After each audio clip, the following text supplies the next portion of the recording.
Agaseke k'amakuru mu karere ngapfunduriye muri Kongo Kinshasa. Umuvugizi wa leta ya Kongo Kinshasa yavuze ko hari abantu bagerageje gucengera muri hoteli umugore wa perezida w'icyo gihugu acumbitsemo mu ruzinduko ruri Washington ku butumire bwa mugenzi we perezida wa Amerika ariko ameze neza. Mu kiganiro n'abanyamakuru kuwa kabiri cyanyuze kuri radio na televiziyo bya leta, Patrick Muyaya yavuze ko bamenye amakuru y'abo bantu bataramenyekana kandi ko leta ya Kongo irimo gukorana bya hafi n'abategetsi ba Amerika bariyo ngo amakuru arambuye y'ibyabaye amenyekane. Muyaya ntiyavuze niba abantu barashoboye kwinjira mu cyumba Denise Kiri acumbitsemo. Nta gihamya tanze Patrick Muyaya yumvikanije ko bishoboka ko uruhare leta y'u Rwanda yabifitemo. Yavuze ko Kinshasa yashenye neza umuvuno w'ikinyoma w'u Rwanda mu zindi gahunda zigamije guhorana mu burasirazuba bwa Kongo. Mu butumwa yatangaje ku rubuga nkoranyambaga rwa X asubiza kuri video yatangajwe n'ushyigikiye leta ya Kongo bivuga ko yerekana abakorera leta y'u Rwanda bashaka kwica Denise Kiri atasimwe wungirije amaserero y'u Rwanda muri Amerika yabihinya bigereranye n'urwenya. Ati ninde ujya kwica imodoka ya ambasade, yongeye ati mwe gukora uko mushoboye kose ngo muvuge mu mitwe y'inkuru idafite akamaro. Hoteli n'ahantu hagendwa n'umuntu wese keretse niba ari mwebwe mwenyine mwari mwasabye kuyibamo. Inzobere z'umuryango w'abibumbye, Kongo Kinshasa n'ibihugu byinshi by'uburengerazuba bw'isi bashinja u Rwanda gufasha umutwe w'inyeshyamba M23 urwanya ubutegetsi bwa Kongo Kinshasa mu kuha abasirikare ibikoresho n'amategeko. Leta y'u Rwanda ihakana gufasha M23 ivuga ko yashyizeho ingamba z'ubwirinzi. Denise Nyakaru Tshisekedi ari mu ruzinduko rurimo n'abandi bagore ba perezida barimo n'umugore wa perezida w'u Burundi Angeline Ndayishimiye Ndayubaha ku butumire bwa Melania Trump.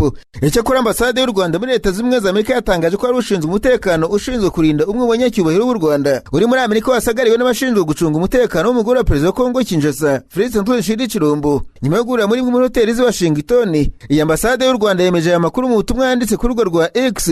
Ati umwe wagize itsinda ry'abashinzwe umutekano barinda umunyacyubahiro w'u Rwanda wari ucumbitse muri hoteli Washington DC yisanze ahuye bitunguranye n'abashinzwe umutekano wa delegasiyo ya Kongo Kinshasa muri koridoro ya hoteli ikoreshwa n'abashyitsi bose. Izo delegasiyo zombi zari zicumbitse muri hoteli imwe. Ambasade y'u Rwanda yavuze ko nyuma yo guhura n'abanyekongo ushinzwe umutekano w'u Rwanda utari ufite intwaro yabujijwe by'akanya gato n'abashinzwe umutekano w'uruhande rwa Kongo kugera kuri asanseri. U Rwanda ruvuga ko ibyabaye ari ibintu bitari ngombwa ndetse n'imitwaro idakwiye kubera ahantu rusange. Gusa ni ngombwa ko uyu kibazo cyaje gukemurwa nta kindi kibazo gikomeye gikurikiyeho. Ambasade y'u Rwanda i Washington yatangaje ibinyuye ko guverinoma ya Kongo Kinshasa biciye mu muvugizi wayo akaba na minisitiri w'itangazamakuru Patrick Muyaya yatangaje ko ari abantu bashatse gucengera muri hoteli umugore wa perezida wa Kongo acumbitsemo. Muyaya yumvikanye ashyira mu majwi u Rwanda arushinja kuba ari rwo ruri nyuma y'ibyabaye. Ambasade y'u Rwanda yasobanuye ko nyuma y'ibyabaye uruhande rw'u Rwanda rwafashe icyemezo cyo guhindura hoteli, ariko mu gihe basohokaga bagenda bahuye n'ihohoterwa rishingiye kubafata amashusho no kubabangamira byakozwe n'abantu batazwi. Yunzemo iti nubwo habayeho ubwo bushotoranyi, itsinda ry'u Rwanda ryakomeje kwitwara neza ryirinda gukora ibyakurura ubundi bushyamirane. U Rwanda rwanenze ko nyuma y'ibyaraye bibaye habayeho kubisobanura nabi kugeza ubwo Minisitiri Muyaya akwirakwiza ikinyoma ubwo ari mu kiganiro n'itangazamakuru. Nibenye u Rwanda rwise ko biteye isoni, ikindi bikaba bikwiye kwamaganwa ndetse no kudahabwa agaciro. Mabwire kandi ko umutwe wa M23 urwanya ubutegetsi bwa Kongo Kinshasa wakanye wivuye inyuma ibirego by'umuryango mpuzamahanga w'abanyamakuru batagira umupaka RSF ushinja gufunga no kwicuruza abanyamakuru. Umuvugizi wa M23 Lawrence Kanyuka mu butumwa yatangaje kuri urwo rwahise kuwa kabiri yagaragaje ko iyi raporo ya RSF igamije gusiga icyasha M23 anenga uburyo uriya muryango uvuga ko wakoresheje mu gukusanya amakuru. Kanyuka yanenze RSF ko yarakoze raporo yayo igendeye ku nkuru zitarizo zatangajwe gusa ku mbuga nkoranyambaga aho kuba ibimenyetso bifatika by'ibyabereye ku butaka. Raporo ya RSF ishinja M23 gufunga mu buryo butemewe abanyamakuru babiri n'abasivile, ikagaragaza ko abantu bafungiwe ahantu habi cyane hatagira umwuka uhagije n'ibyo kurya. Ivuga ko bafungiye muri za kontineri ziri mu nyubako ikoreramo ibiro by'intara y'Kivu y'Amajyaruguru iri mu gace ka Himbi mu mujyi wa Goma mbere yo kubakora iyicarubozo no kubakubita. Uriya muryango uvuga ko hari nabo bivuga ko bapfiriye muri ubwo buroko. Uvuga kandi ko byabaye bigize uburyo bwo guhutaza no gucecekesha abanyamakuru cyane cyane mu mujyi wa Goma ugenzurwa n'inyeshyamba za M23 kuva muri Mutarama umwaka ushize. Uyu mutwe ku ruhande rwawo watewe utwatsi by'uregwa ushimangira ko abanyamakuru bakorera mu duce ugenzura bakora akazi kabo mu bwisanzure. Utumwe bice byose twabohoye abanyamakuru bakora akazi kabo nta kubangamirwa cyangwa se iterabwoba.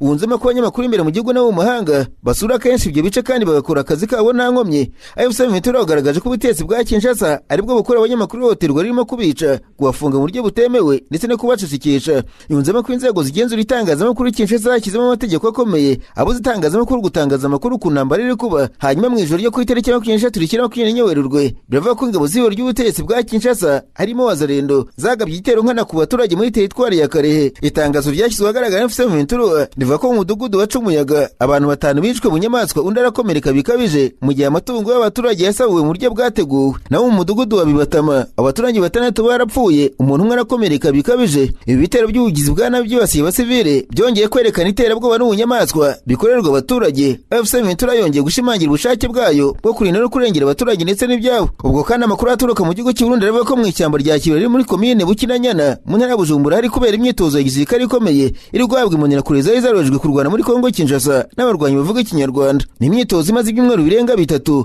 Abaturage baturiye ishyamba rya Kibere babwiye ikinyamakuru SOS Media Burundi ko hari n'abanyamahanga bari guhabwa iriya myitozo bambaye imyambaro ya gisirikare ya Kongo n'ingabo z'u Burundi kugira ngo bigaragare nk'aho ari ibikorwa bisanzwe bya gisirikare. Bivuga ko bamwe muri bo bavuga Igiswahili, Ikirundi, Ikinyarwanda cyangwa Igifaransa. Abaturage bagaragaza ko imodoka za gisirikare zizanira ibiribwa n'ibindi bikenerwa bari mu myitozo, kandi ko rimwe na rimwe abaturage bategekwa gutanga ibiribwa byo kubagaburira. Abaturage kandi babujwe kujya gusarura imyaka yabo iri mu mirima yabo mu kibira, ibintu bibatera ubwoba ndetse n'agahinda.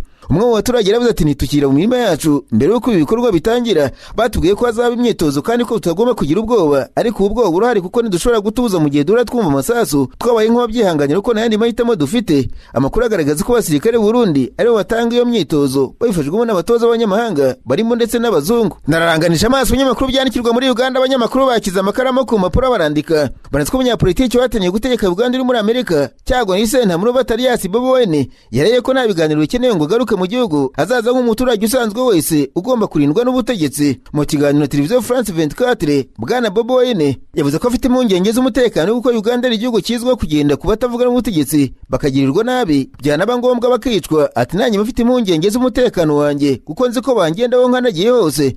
Uyu munyapolitiki yarabuze nyuma y'amatora yabaye mu kwezi kwa mbere kuko urugo rwe rurahitwa Magere w'umujyi wa Kampala rwahise rugutwa amara amezi 2 nabuze icyerekezo cye yongera kugaragara muri Amerika muri iyi minsi. Ikinyamakuru Chimp Reports cyavuze ko ikinyamakuru France 24 cyemeje niba ambasaderi wa Amerika muri Uganda William Pope yaba ari kuganira na Perezida Museveni uburyo umunyapolitiki yagaruka mu gihugu kandi ishyaka rye NUP rikemerwa muri Uganda. Avuga ko ibyo biganiro nta bihari. Uyu munyapolitiki ati nta biganiro ukeneye ngo ishyaka ryacu ryemerwe kuko mu mategeko ryanditswe nk'ishyaka ntawe dusaba uburenganzira bwo kubaho. Ikinyamakuru Daily Monitor cyo muri Uganda gisanzwe kivumirwa guhera n'ubutegetsi bwa Perezida Museveni cyavuze ko umunyapolitiki bari kwegerwa ngo ishyaka rye risenyuke agaruke mu gihugu kandi ahabwe umutekano usesuye, ariko barabihakana. Aganira na France 24 bwana Cyagura nyumvikana agira ati nta na rimwe twigeze twanga ibiganiro, dushyigikira ibiganiro, ariko nitwemera ibiganiro bishingiye kugurana inyungu, twemera ibiganiro byubaka kandi bishingiye ku mame. Sizajya mu kiganiro kugira ngo urishe ubwisanzure bwanjye bugomba kwemerwa. Ikinyamakuru Chimp Reports cyane ko umunyapolitiki yashimangiye ko azagaruka muri Uganda agahangana n'ubutetsi ari mu gihugu imbere. Avuga ati nta gushidikanya mfite umugambi wo gusubira mu gihugu cyanjye, urugamba rwanjye ruri muri Uganda, akazi kanjye kari muri Uganda, kandi ubwene igihugu bwanjye n'ubwa Uganda, ni umunya-Uganda kandi ngomba gusubira mu gihugu cyanjye. Ariko rero ngomba kuba muri Uganda ni umuturage wigenga, si nk'umuntu ugomba gusabiriza ubwisanzure bwe. Bobi Wine avuga ko asabiwe n'Mpuzamahanga Perezida Museveni uyoboye iki gihugu kuva 1986. Ibyo bintu kandi abisabira umuhungu wa Perezida Museveni Jeanne Muzikene Rugaba n'abandi bavuga ko banyura uburenganzira bwa muntu ndetse bakangiza demokarasi n'ubutegetsi bugendera ku mategeko muri Uganda. Mu gihe cyashize umukuru w'ingabo za Uganda Jeanne Muzikene Rugaba yakanye ibyavuze ko abasirikare be bahoteye Barbara Cyaguranye umugore Bobi Wine igihe bateraga urugo rwabo. Mu butumwa yanditse ku rugo rwa X ati abasirikare banjye ntibakubise Barubi, no kuvuga umugore wa Cyaguranye, mbere na mbere ndukubita abagore ntitwabatawe igihe twe turimo gushaka umugabo w'ikigwari, umugore wese we turi gushaka. Igitero cy'igisirikare cyabaye ku rugo rwa Bobi Wine cyategetswe na Jeanne Muzikene Rugaba umuhungu wa Perezida Museveni akaba n'umugabo w'ingabo za Uganda. Nyuma urugo rwongeye guterwa umugore avuga ko yakubiswe. Agaseke k'amakuru mu karere ngafunikire muri Tanzania abanyamakuru bakoze ba muri norandika maze ko urukiko rw'ubujurire muri Tanzania rwatangiye kumva ikirego cy'ishyaka Chadema rirega risaba gukurirwaho ibihano biribuza kugaragara mu bikorwa bya politiki mu gihe cy'imyaka 5. Urukiko rukuru rwa Tanzania rwabuje Chadema kujya mu bikorwa bya politiki umwaka ushize ndetse byarigizeho ingaruka kuko ritabashije kwitabira amatora ya perezida yabaye mu kwezi kwa 10 k'umwaka ushize. Imitungo yaryo nayo yarafatiriwe.